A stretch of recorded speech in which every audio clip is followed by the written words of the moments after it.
नमस्कार महाराष्ट्रातील तमाम कर्मचारी बंधू आणि भगिनींनो, या नियमानुसार शिक्षक कर्मचाऱ्यांनी ज्यांनी निवड श्रेणीचं प्रशिक्षण पूर्ण केलं आहे त्यांना मिळणार आहेत 10 दिवसाच्या अर्जित रजा। तर काय आहे सविस्तर वृत्त बघून घ्या।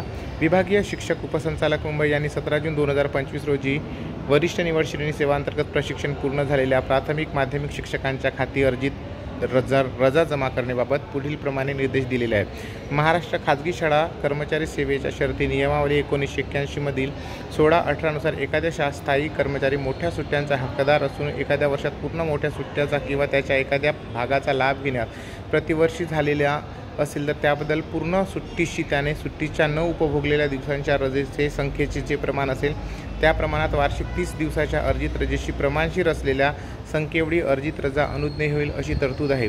ज्या शिक्षकांनी वरिष्ठ निवड श्रेणी सेवांतर्गत प्रशिक्षण गृहपाठासह पूर्ण केल्याने सुट्टी उपभोगण्याचा प्रतिबंध झाला असेल त्यांच्या खाती अर्जित रजा जमा करण्याबाबत महाराष्ट्र खाजगी शाळा कर्मचारी सेवेच्या नियमावलीनुसार वरील नियमानुसार कार्यवाही करण्यात यावी। म्हणजे तुम्हाला आता 10 दिवसाच्या रजा त्या मिळणार आहेत। त्याचं हे त्याचा हा जो GR आहे मी स्क्रीनवर स्क्रोल करतोय, तो तुम्ही नक्की वाचा, कॉमेंट्स करा, लाईक करा, एकमेकांना शेअर करा। चॅनलवर पहिल्यांदा आला असाल तर प्लीज सबस्क्राईब करून बेल बटन दाबायला विसरू नका। परत भेटूया अशाच एका सुंदर व्हिडिओसोबत। तोपर्यंत जय हिंद, वंदे मातरम, धन्यवाद।